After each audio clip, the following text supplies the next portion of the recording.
Today I want to talk about GIS and particularly my philosophy on what GIS is and how we should use it to answer questions about the environment. And I want to title this Asking the Questions of Where, because that's what I really believe GIS is. It's the ability to ask questions about phenomenon in the environment or in the social world, but adding the key component of where things happen into the analysis.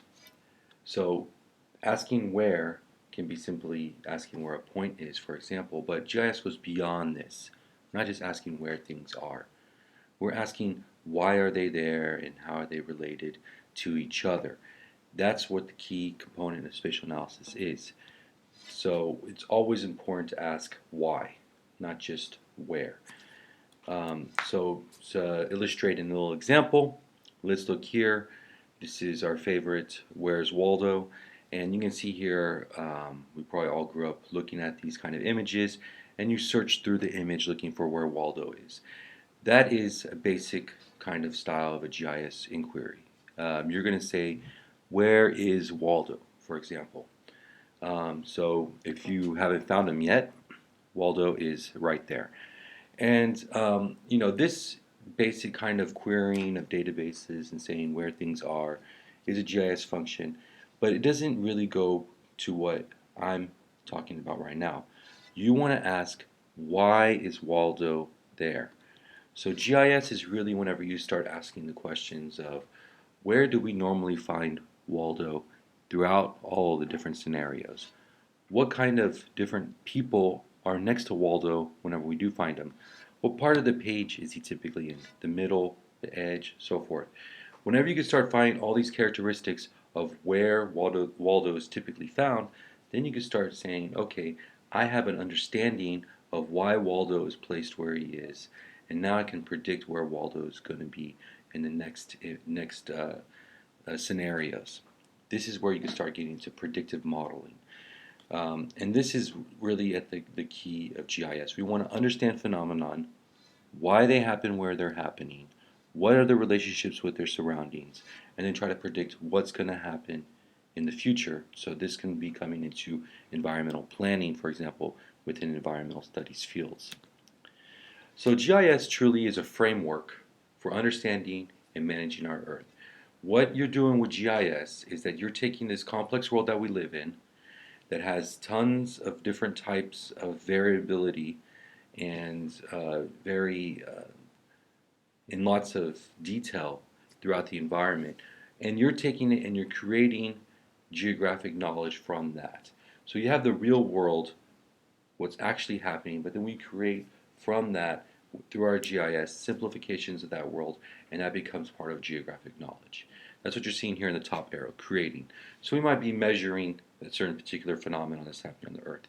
We might be analyzing or modeling those things, or we might even just be collecting data, digitizing where roads are, finding out where the forest are, finding out where city blocks, streets are, so forth. That all becomes part of geographic knowledge.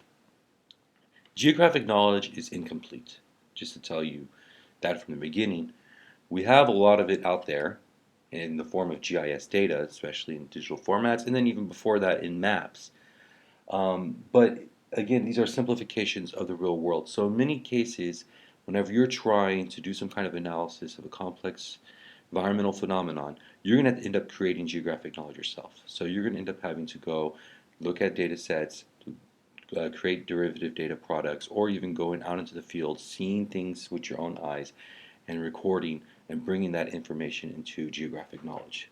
Once you have this geographic knowledge, this GIS data, you can start actually using different kinds of tools and analytical tools to apply that geographic knowledge, either through planning. You can apply it in environmental planning, environmental managing. You can plan on making decisions, what's the best choices that you can make, and you can also use it in different kinds of analysis to understand phenomenon, so in sciences. This is the key of the spatial analysis. A lot of times when people think about geographic information systems, they think about the creating aspect of the framework. And then whenever they think about geographic information sciences, you think about the applying aspect. Even though there's some overlap between the two, the real spatial analysis happens typically in the applying, even though there is spatial analysis that can happen with creative ways of creating geographic knowledge. So, one thing that I want you to think about is that in the world, since we're all on the same kind of geodetic datum, all the events that happen on this planet have some kind of a spatial attribute. So, where you're born, where you go to school, these things all have spatial attributes. Where the car accident happened, that has a spatial attribute. Where a certain crime activity happened, where different types of animals are, these all have spatial attributes that we can later bring into geographic knowledge. And since everything is sharing the same space, this comes to what we call geography's first law, or the first law of geography, or Tobler's first law, done by Waldo Tobler. And he noticed that when doing his analysis of different types of layers in Detroit, he noticed that all the different layers had some kind of relationship with each other, and made the complexity of doing modeling extremely hard in geographic space. And one thing that he came up with was that everything is related to everything else, but things that are closer to each other are more related. And this is just saying that something that our data sets proximities matter, that where things happen matter, and whenever we do our analysis, we should take that into account. I invite you to read that paper. It's actually a very excellent paper. There's some mathematics in it, but you should check it out and see what he had to say on that. And then also, one other thing about just analysis is that a very simplified analysis that we can do is we can explore data with spatial indexing. So after you've gone through and compiled all of our data sets and mapped them out spatially, then you can start comparing these data sets on top of each other and look for patterns. Look for things that happen in the same places or things that don't happen in the same places. And then you can start understanding how these data sets are more related to each other. I wanted you to see this video and see if this is going to work or not. But this is the classic example of spatial analysis, even though some people have said that it's not exactly true. Let this go ahead and load up. But basically, the Jon Snow maps is one of the first examples of spatial analysis being used for determining new information. And so let's check out this video.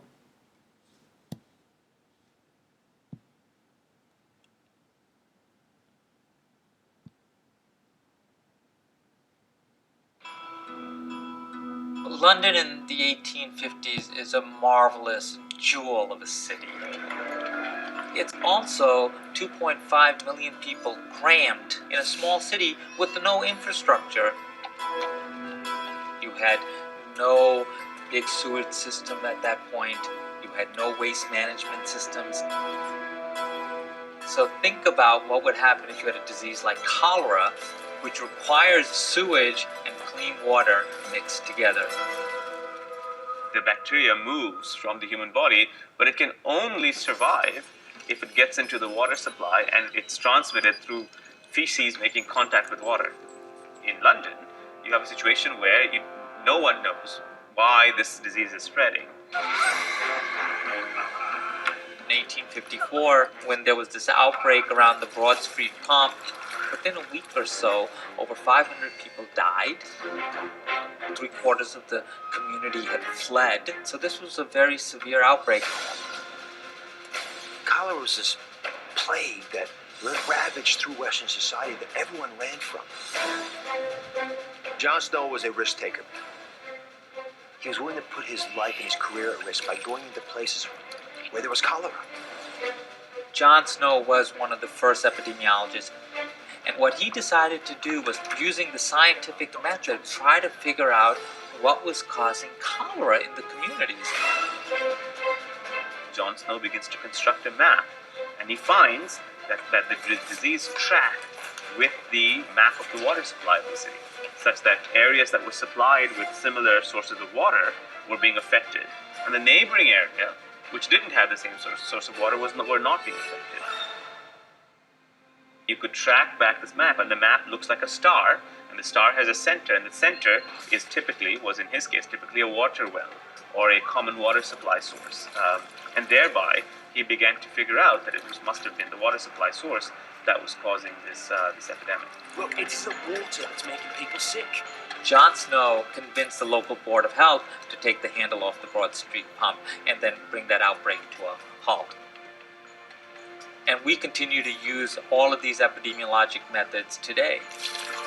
By piecing together those clues like a detective, using information and science, he changed the course of infectious disease in the Western world.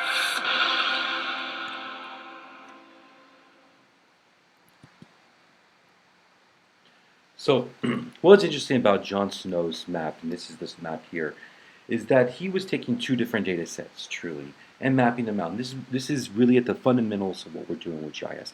You can see here from the two different data sets that he has the pumps that are signified in X's, and then the deaths from cholera that are signified in dots. And whenever you take those two different data layers and you overlay them, that's where you can see this spatial correlation, where one of the X's is like the center focal point of all the cholera deaths that are outbreaking. And from there, you can start saying, well, I see this spatial relationship, this spatial correlation. Maybe there's some kind of causality effect, but that is something that you have to test through a hypothesis, saying, okay, I think that the Broad Street pump is causing the cholera outbreaks. So then, therefore, whenever you take off the pump's handle, you can actually test that hypothesis and see if the cholera outbreaks stop or not. This kind of correlation of looking through different data sets, it's a great way to explore data patterns and try to find relationships that you would not really know that exist. This was before germ theory, so he didn't even know that germs were something that could be impacting the water supply. And so even without a complete knowledge of what's happening in the environment, you're able to still pinpoint relationships because of the comparison of different data sets. So this gets me to the idea, what is GIS? And so if you look at the dictionary, it says that geographic information systems are systems that are used for storing and manipulating geographic information on a computer. I don't like this definition because basically it says a GIS is a GIS. So it just rearranges the words in GIS. The SRI definition, it says that a geographic information system is used to integrate hardware, software, data, computing, managing, analyzing, and displaying all forms of geographically referenced information.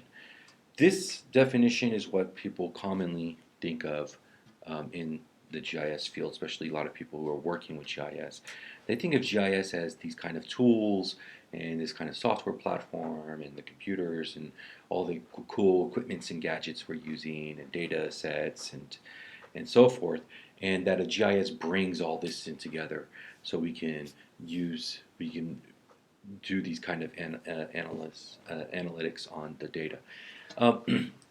This definition's okay, but I still feel like something's missing here. And one of the reasons why I also don't like this definition is I feel like it's trying to sell me something. It's trying to sell me hardware, software, data, all these different products. When GIS is more than a product. Whenever you look at what Jon Snow was doing, we're calling him like the father of spatial analysis. Truly, he was using an analog version of a GIS, a paper map, analyzing data, using his mind. All these things translate directly to what we're doing digitally. So I feel like GIS is a little bit more than that. And whenever we look at the Longley textbook in Geographic Information Systems and Sciences, their definition is GIS is concerned with the description, explanation, and prediction of patterns and processes at geographic scales.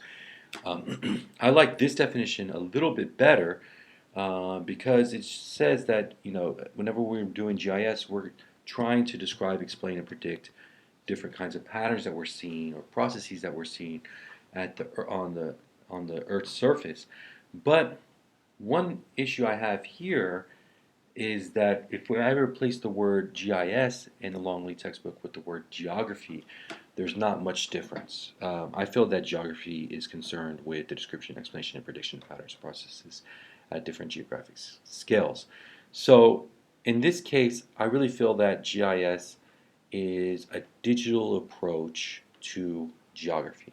It's doing what all the classic geographers have always done, and what they continue to do today, but now with all these cool digital tools that make it either more effective or lets us ask questions that we can never dream of asking in the past.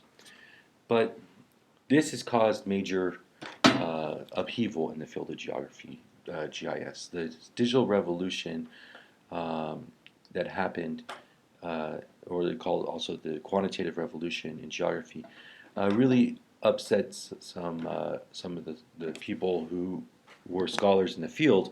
And whenever they looked at GIS, there was a reluctance in some communities to even accept it to be taught in geography departments.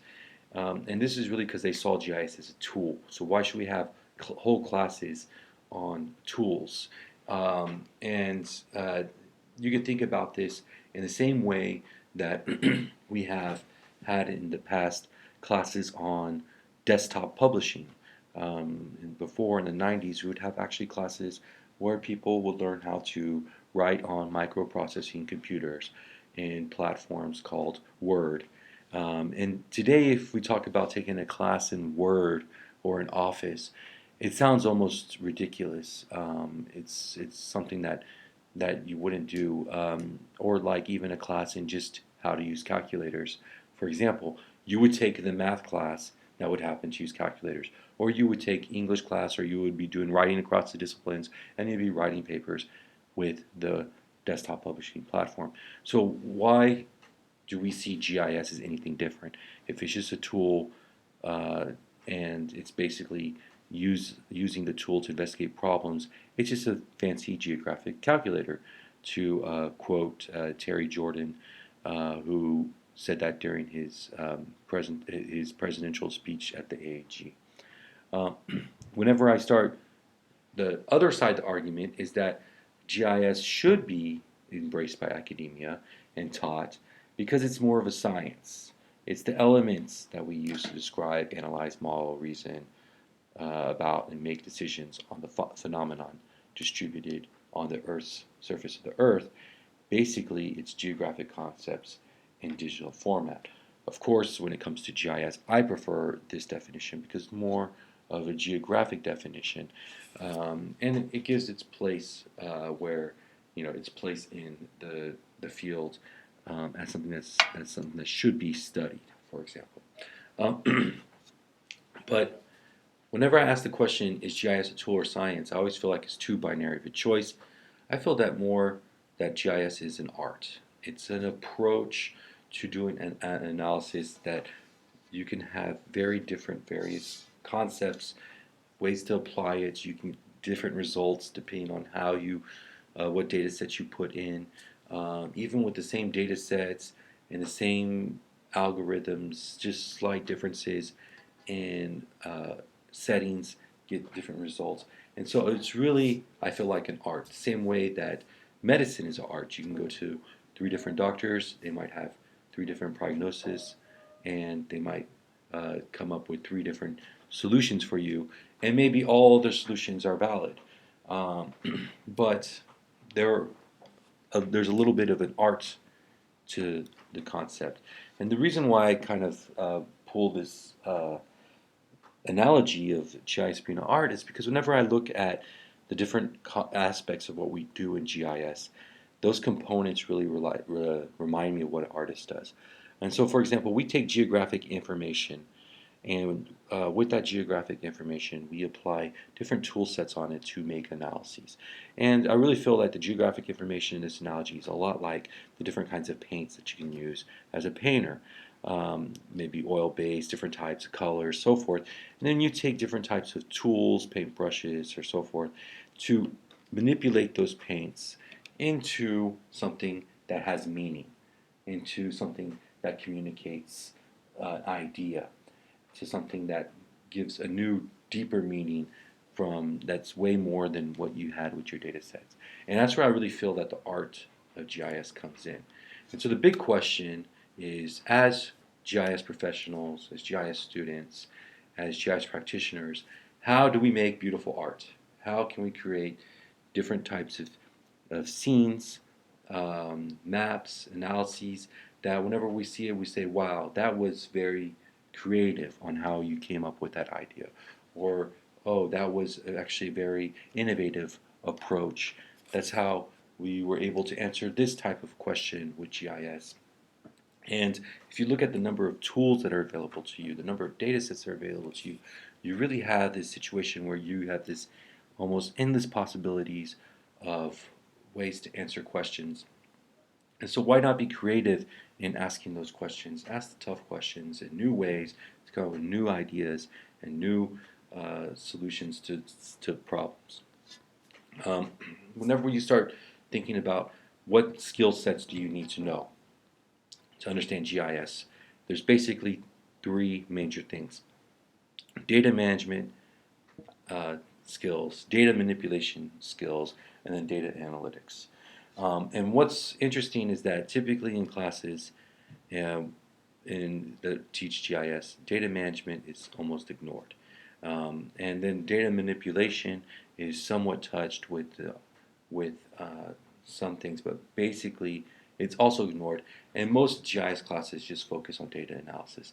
And it's good to have a really big focus on data analysis, but what I've noticed that happens to a lot of people learning GIS is that they learn all these cool tools, doing all these preset labs that have everything already spelled out, all the data managed for them, data manipulated, already ready to go, and then they just click a few buttons to do the analysis, and then later on they come to start actually, doing real world analysis, and they find out that the data that's there is a mess.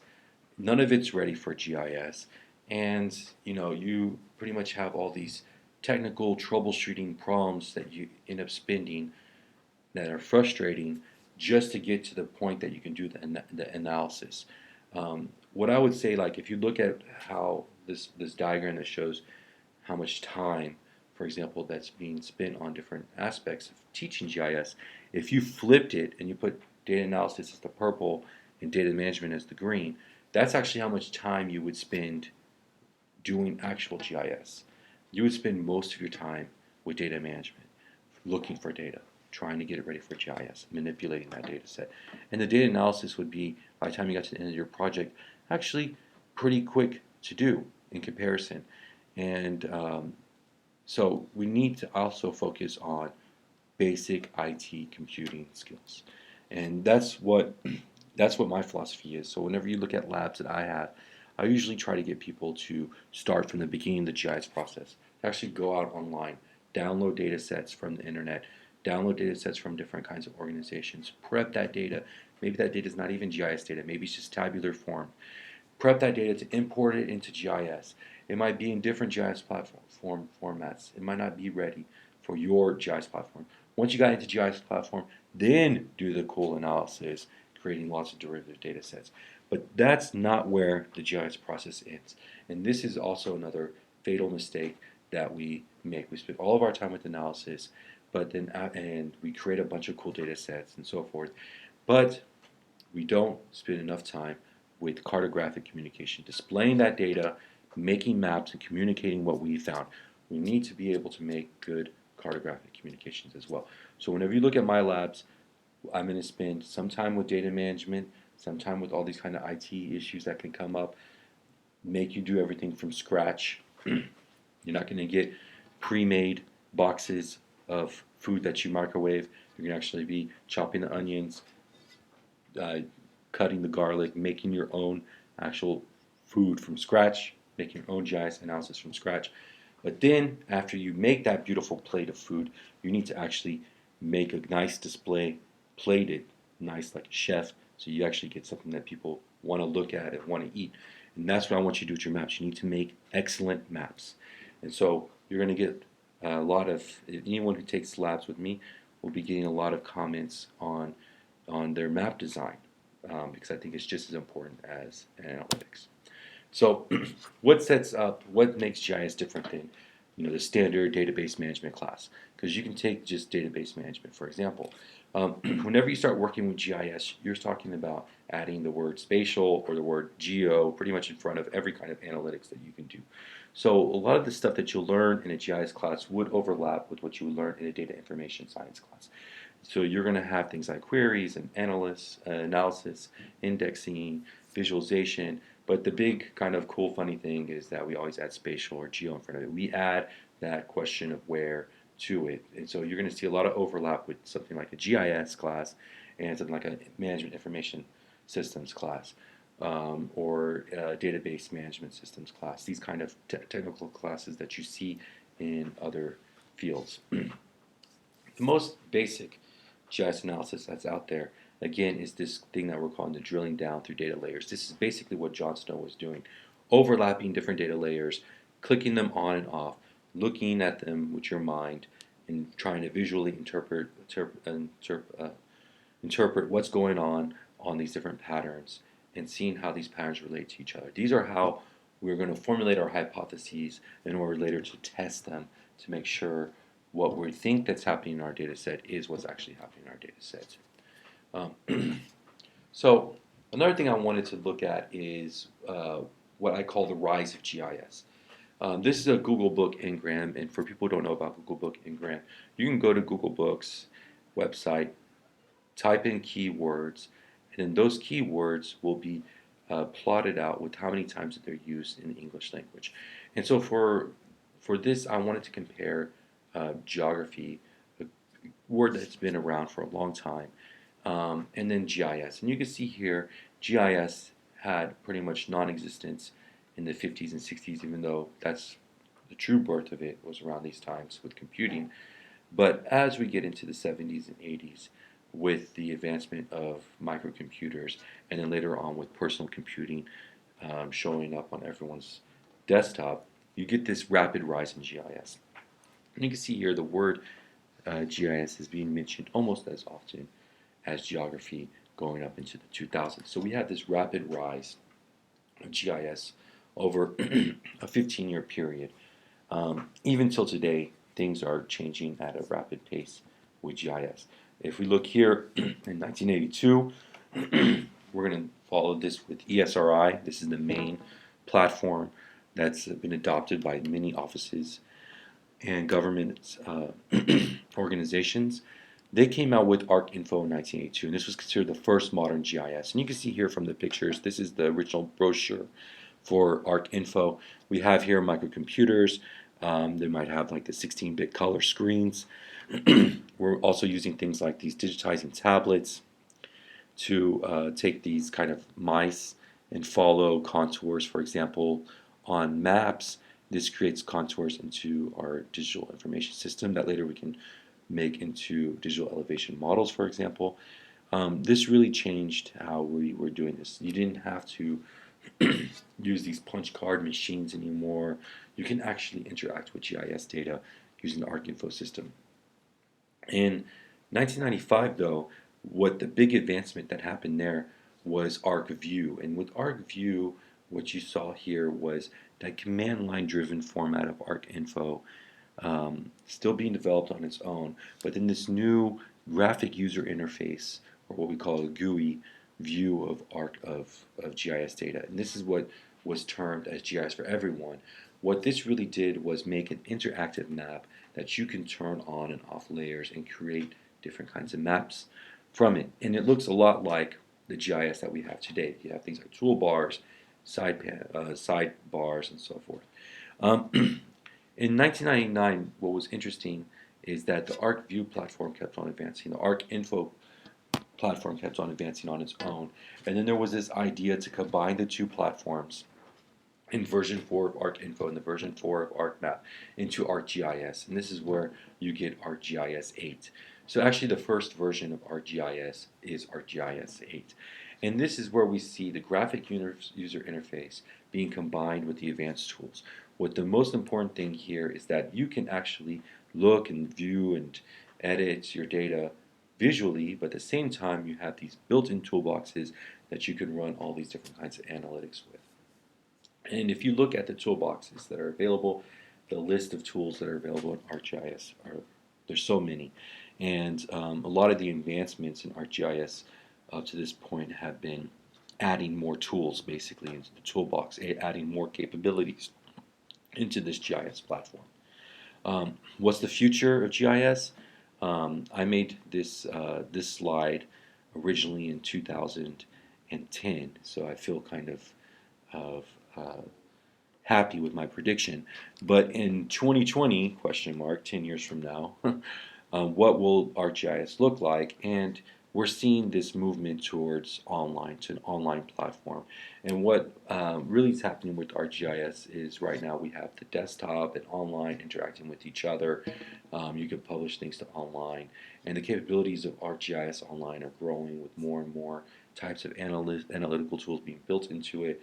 But in the future, I feel that all tools will be brought into the online platform, and we're going to just be doing GIS in the cloud. And whenever this happens, we're really going to have GIS for everyone. You wouldn't need to have high computing power. You can just use your standard laptop, go on to a website, and leverage the cloud computing. But I just followed the evolution of one platform of GIS. Just to let you guys know, ESRI is not the only GIS out there. Here's a small sample of different GIS platforms that are out there, and these are commercial platforms. This doesn't even go into the open source GIS platforms that are also out there. There's Idrisi, Manifold, Bitly, there's One World from GE, or Small World from GE, MapInfo, Erdos, AutoCAD, Envy. There's so much different kinds of GIS platforms to learn. And so you really got to know that, this is a crazy field to be in, because there's so many different things that you can be learning at all times, and that you can be considered an expert in one day and then antiquated the next day. And so my 3 principles of GIS is that first was everything is spatial. This means that we can pretty much analyze anything that happens on the Earth through GIS. The limitation is going to be what GIS data sets we have. The second is GIS is an art. So GIS actually is something that we use to understand, that we use creatively to answer questions. And secondly, GIS is a dynamic field. So because it's a dynamic field, that means that the things that we're learning are all going to become antiquated very soon. Or as soon as you learn one platform and you change offices, or you go to somewhere else and you start using GIS and they don't use that same platform, all of a sudden everything you know is out the window. So what's very important here is that you learn GIS concepts. You learn how to struggle with GIS. You learn how to adapt to GIS. And that will give you the long-term skill sets that you need in order to do GIS well. The underlying concepts of GIS haven't been that much changed. A buffer is a buffer, no matter what platform you use, no matter which version of ArcMap you're using. A buffer is a buffer. But understanding what a buffer is, what its limitations are, how to use an analysis, that's the stuff that never changes. The buttons you click might change. So, what's great is that there's something called Google and YouTube that you can go look up how to click the buttons. So really want to focus on the concepts, and then trying to tune our skills on how to use those concepts to answer questions in a creative fashion. And then not limiting ourselves to the same analysis that we always see, trying to go and ask new questions in new different ways. So just quickly, those concepts that we talked about, I want to show you some examples with projects I've done. And I have 3 different projects that I'm going to showcase here. One is kind of a social science policy project. One is a physical, environmental, natural science project. And the other one is more of a humanities style project, all being used with GIS. So you can see that GIS is being used here throughout different disciplines with nice nice successful results. But in this case, I'm trying to be creative. I'm trying to use different ways of using these tools to answer these questions. So the first question I wanted to ask are solar photovoltaics panels enough? And I was doing this case study in Austin, Texas, and if you look here, this is pictures from the Mueller development, which is going to be the first gigawatt neighborhood. Everyone's putting solar panels on top of their houses and so forth. And that's fine with me if you put solar panels on top of your houses. You can argue that then maybe they don't look so good, but it's great. It's cool environmental stuff, and people, it's becoming kind of a trendy thing. And the question I want to say are they enough? Are they a viable solution? And the main reason why I wanted to ask this question is because the trendiness of solar panels is making some installations of solar panels ridiculous. So every day I would drive to work, I would pass up this house, and I would just be like, what's going on here? Look at this picture. What do you have? You have this kind of trendy Austin house, Hyde Park, all this other kind of stuff. And then you have here big trees blocking the solar panel. The solar panel, you can't tell from this picture, but it's facing the wrong orientation. It's facing kind of a northwest orientation. And I'm like, why are these solar panels on this house? And the reason why I can come up with is that it's because it's in fashion. It's to say, hey, look, I have a solar panel on my rooftop. So cool. But there's no way this solar panel is producing enough electricity. That, though, hey, people want to do things for fashion. Who cares? Let them do it. But the issue here that I have with this is that this solar panel most likely was 2/3 subsidized by taxpayer dollars. So it does matter where we put solar panels because we're using public resources on them. And so how can we model where the best place to put solar panels, and then even if the feasibility of solar panels on rooftops are well or not. To do this, I wanted to use LiDAR data, and you can go to this website to learn more about LiDAR data. But basically, LiDAR's data is data that's collected from airplanes, typically. They can also be collected from satellites, but in the case of high-resolution LiDAR data, it's collected from airplanes flying over and shooting pulses of lasers out and measuring the time it takes for the laser to hit the ground and return back to the plane.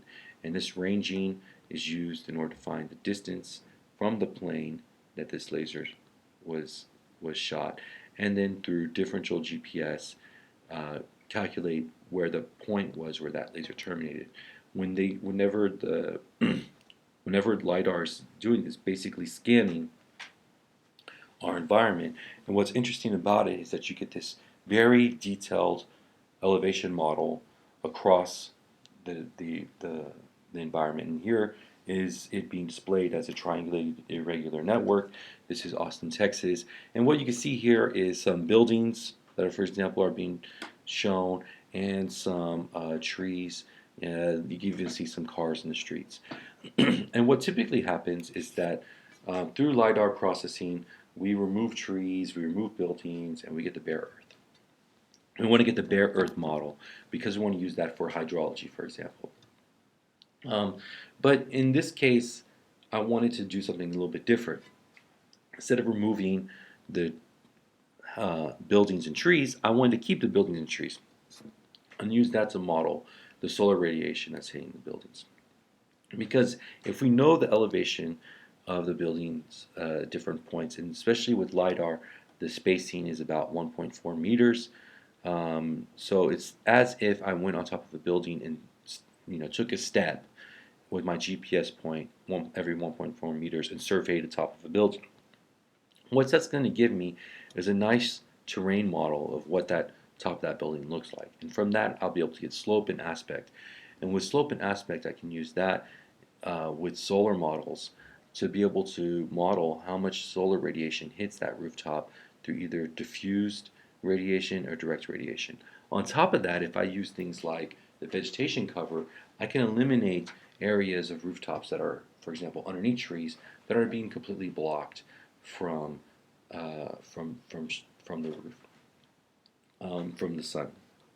And so with this case, we can start getting kind of ideas of how much solar radiation you can get on the rooftop. And so for a workflow, you can see here, we have the LiDAR data, which is basically an XYZ format data set that's in a text format that's being turned into a point cloud. Once it's in a point cloud, um, I use that to extract out the rooftops of the buildings. Once I have the rooftops extracted out and applying only the elevations there, I get myself a digital roof model. This is something I'm just calling digital. It's like a digital elevation model just for roofs. Um, then using the NDVI images that are collected from the infrared that's collected at the same time as the LiDAR, I can see here that the canopy cover. And taking that canopy cover, I can mask out the parts of the buildings that are underneath trees.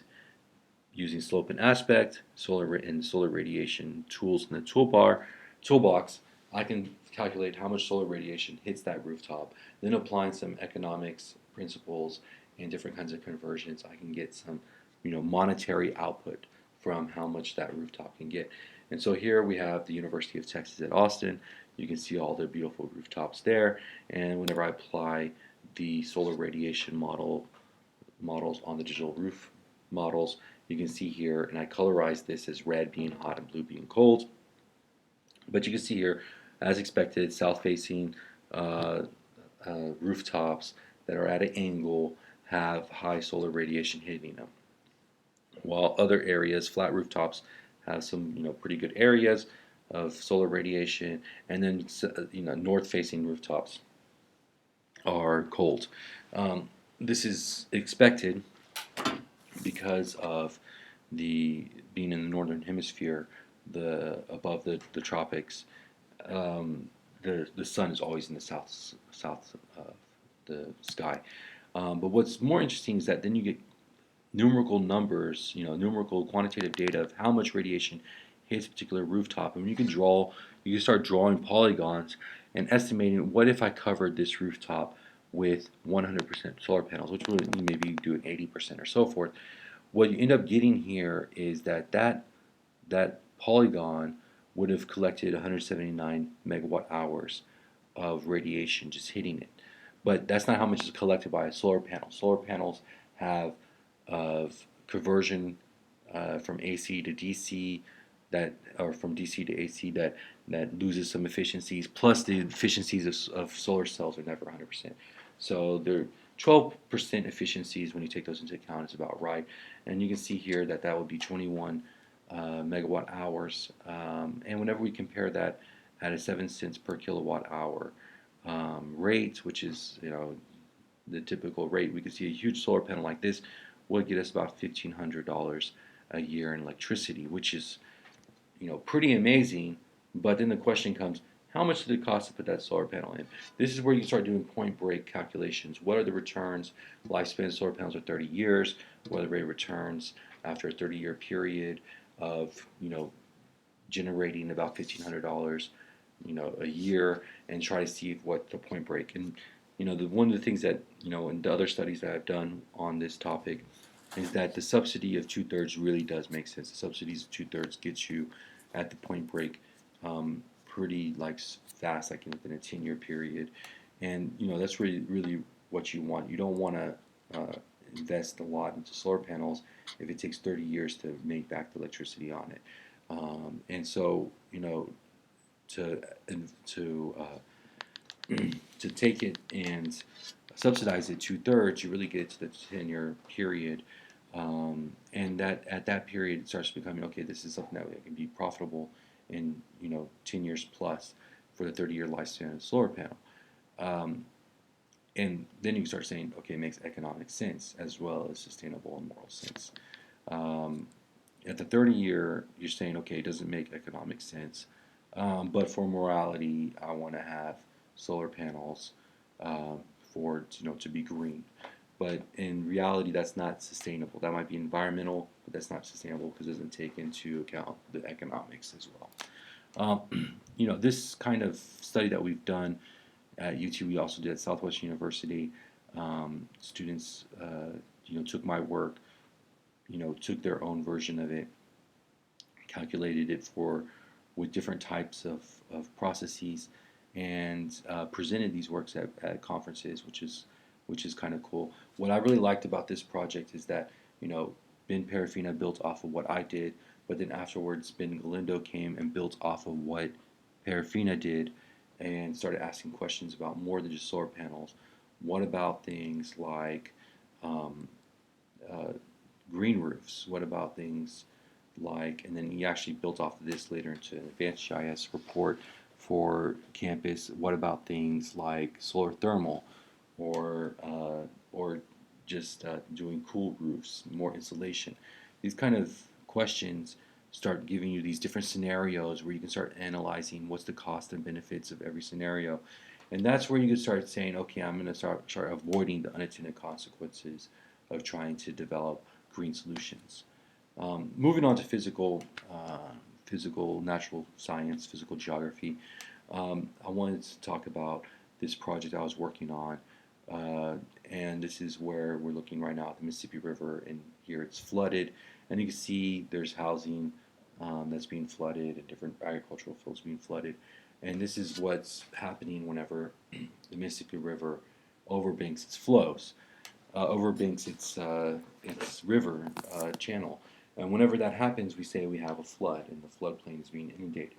But the question here that was really I was looking for was, where does the river stop and the floodplain begin? We know, conceptually, that we have a river channel.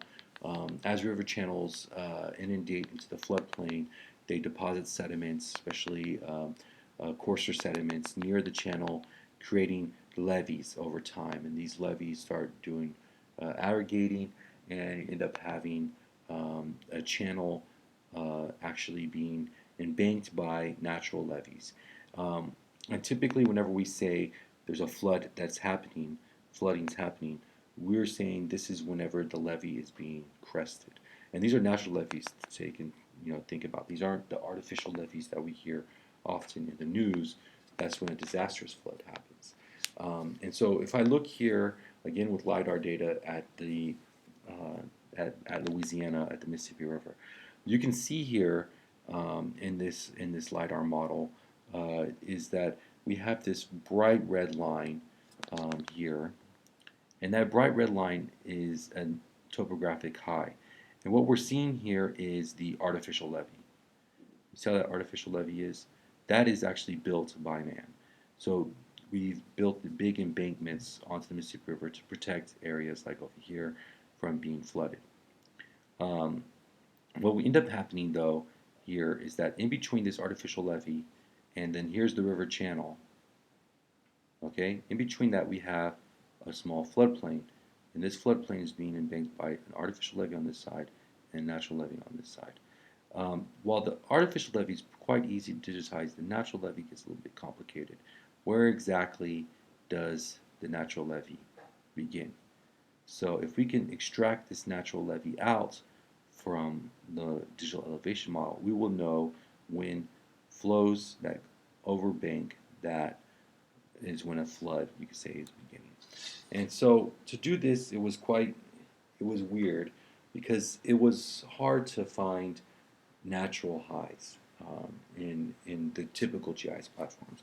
The ArcHydro tools, for example, and the hydrology tool sets are very good at finding out where water flows downhill. And because of that, a lot of tool sets are set up for that. But whenever you're looking at this natural levee crest, you're talking about a topographic high that follows, kind of a sinuosity that a bank would, that a channel would normally follow. But it's hard to find that little topographic high in an automated fashion. And this is where some kind of innovative approaches came into play.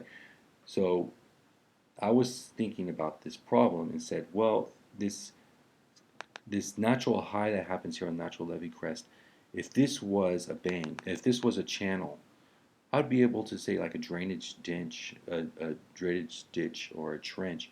I'd be able to say, oh, I know exactly where that is because I'd be able to apply the ArcHydro tools and be able to figure it out. And so this is where I said, well, what if we inverted the landscape? What if we actually made those natural highs into the depressions. Once we did that, we would be able to apply the ArcHydro tools on the inverted DEM and extract out the stream networks in the natural levee. And so the typical flow that you see here in blue is how we're going to extract stream features out using ArcHydro and the deterministic 8 algorithms. Basically, you take the digital elevation model, which is storing the elevation pixel values. You apply a flow direction, so you figure out which pixels flow into what pixels, and then from there you get an accumulation, and you set a threshold, and you get a stream to feature. Whenever we invert it, though, what's interesting is that we have an inverted DEM. Whenever we apply the flow directions, instead of getting directions downhill, we get directions to go uphill. And then from that we get the highest local point, and from that we get kind of like a severity of height. And then whenever we apply the levee to feature, or the stream to feature tool, I'm calling it levee to feature now, we actually get the levee instead of the streams. And it was very interesting applying this to the Mississippi floodplain, because what you see here in the blue line, for example, that's the natural levee, which is very apparent for digitizing just through looking at photographs. But the artificial levee. But the natural levee is where it's more difficult. And what you can see here in the natural levee with this red line is that it's covered by trees. And what's nice about LiDAR is that it penetrates the trees to get you the ground cover, the exact bare earth model. And so we're able to actually see exactly where the highest point is. And so if the Mississippi River right now, it's not at bank full, but if it was to flow up to this red line and be at bank full, it wouldn't be flooding. It would actually have to flow a little bit higher than that in order to go into the embanked floodplain. And what this showed is that, if we extrapolate that out through the whole system, is that we found out there was a lot of variation in the natural levee of the Mississippi River. And because there's variation in the height of the natural levee, that means there's variation in what we call bank full flows. And variations in bank full flows means that the definition of when a flood starts changes. And this adds a lot of hydrological connectivity between the river channel and the floodplain. And this is important, this hydrological connectivity in small floods, because it's delivering sediments and nutrients into the floodplains, which is great for the ecosystem. And in these small floods that don't actually make any damage, these kind of just overbank processes, we might not even notice them because it's so small. But luckily we do have gauging stations on the Mississippi River, and if we take the gauging stations and model what the variability of the stage levels are, and then compare that to the bank full that changes throughout the entire stretch of the Mississippi River, I can actually see through inundation models how much of the embanked floodplain is interacting with the main channel. And one thing that we can see here from interpolating that natural levee is that we have a lot of these depressions here. So I took that natural levee that we drew out, interpolated onto the DEM, and we can see here depression, depression, depression. All these different depressions that are happening are areas that, whenever we're at flood stage or bank full, we don't, anything underneath that, we don't even, we're not even thinking about it as a flood, but we can see there's a lot of hydrological connectivity that's happening. There's actually flows that can happen out of these under flood stage. And so comparing these to different models at flood stage, we actually have almost 90% inundation happening throughout this stretch in the Mississippi River. But if we start looking at around a quarter of the year, we're having half of the floodplain interacting with the river, about 25% of the time of the year. And this is what's really interesting about this, is that we're having a lot of interactions between the river channel and the floodplain. A lot more than we were expecting. And this, again, these aren't catastrophic floods, but these little floods are having a big impact on the environment. The last thing I want to talk about is application to humanities. And so if you see here, I have this URL, and if you want, you can pause this video, go to this URL, and answer this survey. But basically, I'm asking the question, where's the Southwest? So, if you want to do the survey, pause now. Don't watch the video and then do the survey. So pause now. But if you have done the survey or don't want to do it, Now, just continue watching. But basically, I want to ask a question: where's the Southwest? What is the Southwest? And if you look at this map, you might have a guess where the Southwest is. And so, whenever I'm talking about, where the Southwest is, what the Southwest is, we're talking about a vernacular geography. Whenever I'm seeing around in a city or in a place, I think, where am I? I rarely think about it in longitude, latitude, or street address. I think about it in ways that we talk about our surroundings, like I'm downtown, I'm at the campus, I am in the Southwest United States. These are ways we talk about our environment. And so this vernacular is actually very interesting because when we start looking at algorithms for things like voice control, natural speaking, to GIS or to like things like Google, give me directions downtown. What do you mean by downtown? It's not a defined space. It's something that we define all together as a community.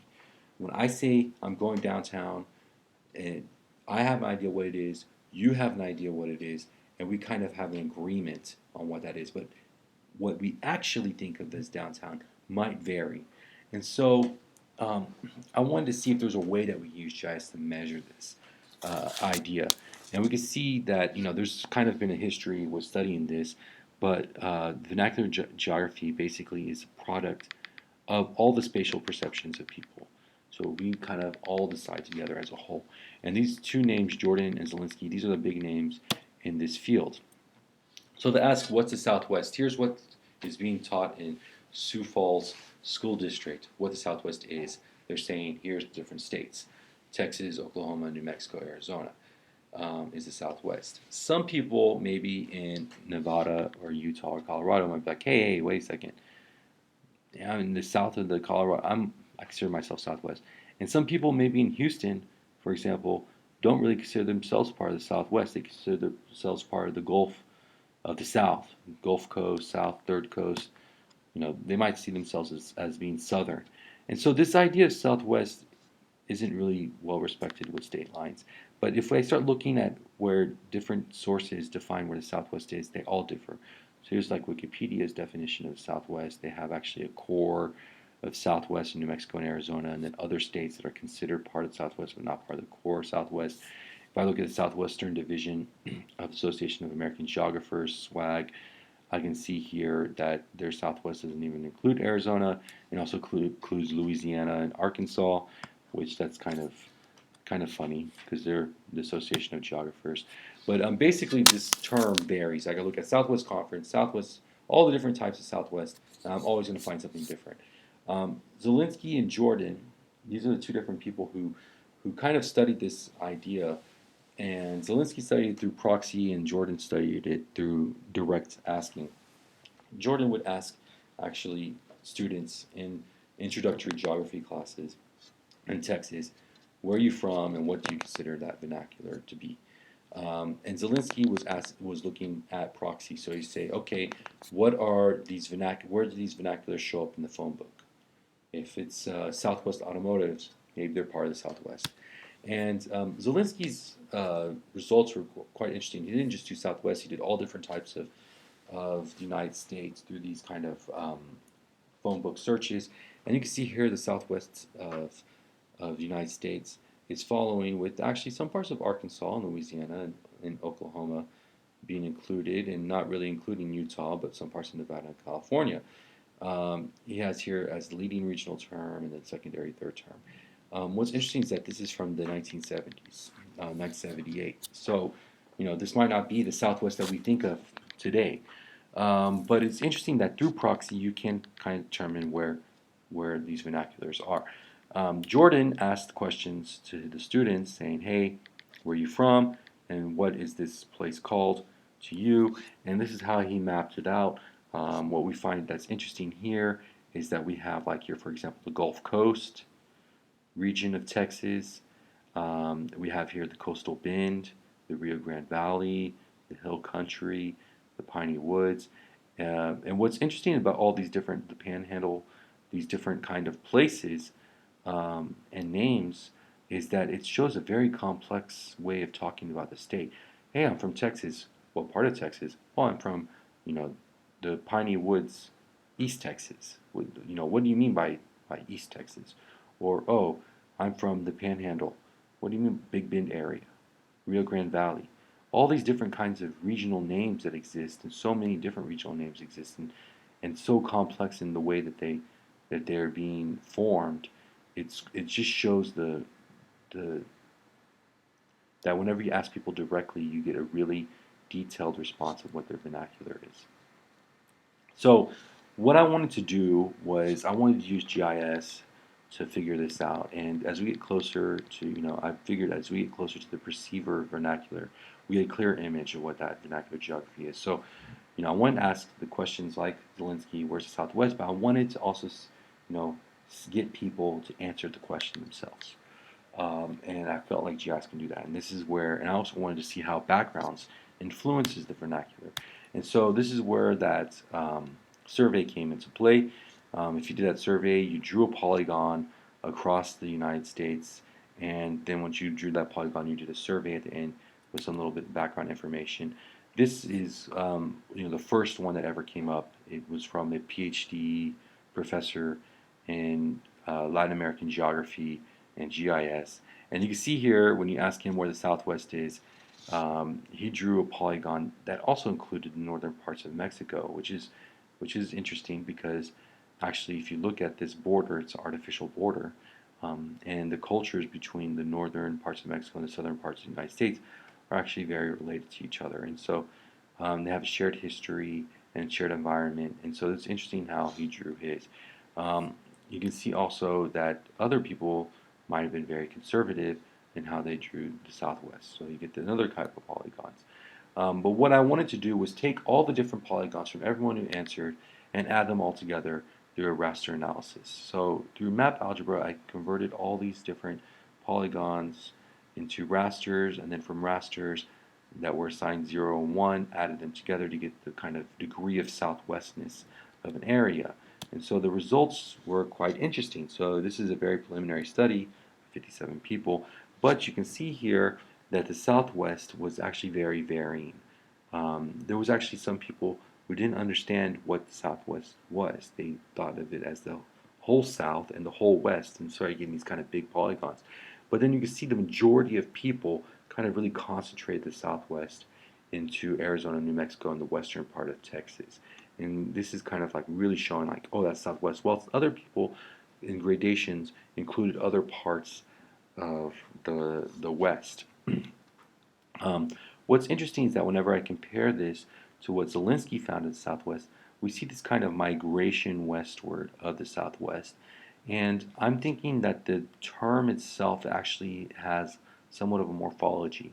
And in the 70s, the West wasn't as populated, and so the Southwest really felt like Texas. And this is why maybe you even found Southwestern University, for example, in Georgetown. But as people became more familiar with the West and more populating the West, the area of this what we consider the Southwest started to morph, and I feel like it's moved and migrated more westward over time. If you were from the Southwest, this is what your vernacular looked like. You can see that Texas is more included in the Southwest if you were from the Southwest. Then if you're not from the Southwest, people not from the Southwest seem to be very conservative in what they consider the Southwest. And you can see this, exactly from the Texas, because here at Texas, look at the difference. Not from Southwest, from Southwest. The people from the Southwest really included Texas a lot. Postgraduate degrees versus undergraduate students. So undergraduate students seem to have had the issue where they weren't as familiar with the term of what is the Southwest. While people with postgraduate degrees, you could argue with more life experience, did have kind of you could say a good idea of what the Southwest was. They also, in some cases, included more of Mexico. Younger than 30 really liked following the state lines versus older than 30. This might be because of the fact that people younger than 30 don't mind clicking so much when they're digitizing, and they want to be more precise with the state lines, or it might mean because they're more influenced by the maps of state boundaries. So, in conclusion, state lines, these are my conclusions. State lines influence younger, less experienced people where to draw them. Draw the Southwest. Mexico is generally not considered part of the Southwest, but the border does play a huge role. People from the Southwest see Texas as part of the Southwest, and people don't from the Southwest don't. Um, but basically, what I was trying to show you here with these three different researches is that you can actually apply GIS to different disciplines to ask very interesting questions in different ways and trying to be creative and taking tools that maybe aren't used for something and use it in that way in order to gain new information. This is where I call the art of GIS. You're taking tools that already exist and trying to find creative ways to apply them to get new information, to extract out new information. You don't always have to write a new code and to write a new tool. Maybe there's already tools that are out there, and whenever you daisy chain these tools together, you might be able to find a creative way to get it. Anyways, thank you very much, and feel free to email me any questions that you may have.